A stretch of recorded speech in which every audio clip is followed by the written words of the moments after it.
Happy Monday, everybody. It is Monday morning here in cold North Carolina, and I, over the weekend, realized that I was way behind on something and I needed to get started. But wait a minute, I get ahead of myself. So Dad and I are going on the 2019 Hot Rod Power Tour.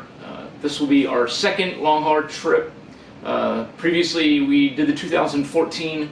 We were going to try and take his 1946 Ford Coupe, and we ended up not taking his 1946 Ford Coupe. And then, for whatever reason, I had a bad injector in my 2000 Mustang, so we didn't take that, and, well, anyhow, so we didn't take either of those two cars. Dad approached me about doing the tour again this year. I was all about it, said, let's go, and then I thought about it. I was like, you know, I'd really like to be able to take one of my own cars. The problem is I don't really want to take the 2000. I kind of want to take something that's appropriate. So I decided that I was going to try to get the 1968 Coupe drivable. It's not going to be ready. It's not going to be done. I hope that it's drivable. The good news is I've got the vast majority of the parts that I need to make this happen. The parts that I don't have, I can borrow or take off of cars. For instance, wheels and tires, I can take them off of my 2000 in the same lug pattern. I can pillage my son's 94 Mustang. I have a motor and transmission that I can borrow if I need to. The big parts of the car is I need wiring, fuel system, rear brakes, and brake lines, obviously. And that's assuming that, you know, the motor still runs, which I'm sure it does. It was a reliable, tested motor. We knew that it ran. So anyways, what's this got to do? Well, for the two of you that watch this video, or these videos, I am starting a new project, or a new video series. I am going to call it Mustang Monday.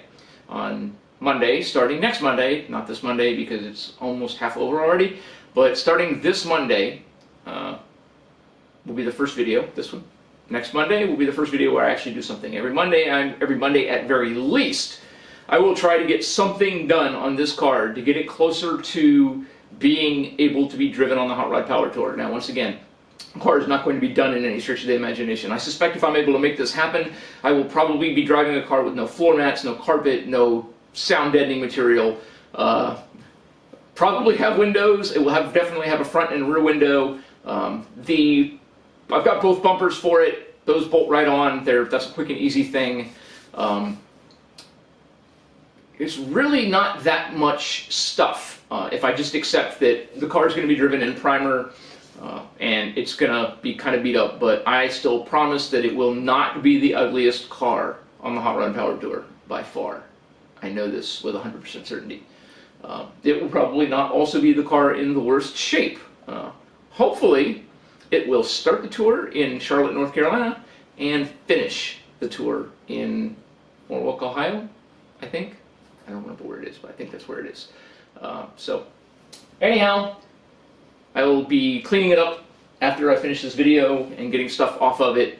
My first project is going to get the taillight panel modification made to the taillights, and I'll explain that more in that video. Once I get the panel done, then I will cut the old panel out, put the new panel in, and from there I will probably continue to work at the back. I will just put the bumper on and work my way from the back of the car to the front. I will probably put the windows in and make it so that they roll up and stuff like that, back window, front, back. The seat belts will be a priority. They'll be in there. I'm putting 3-point harnesses in this car. That's not that big of a deal, really. Car originally came with 2-point harnesses, but I'm going to put 3-point harnesses in, just way safer. So that'll be kind of the next couple of projects, but I hope, anyways, if I'm able to pull this off. The bad news is that a lot of this has to be done kind of on the cheap. So, yeah, that's what happens when you don't have a job.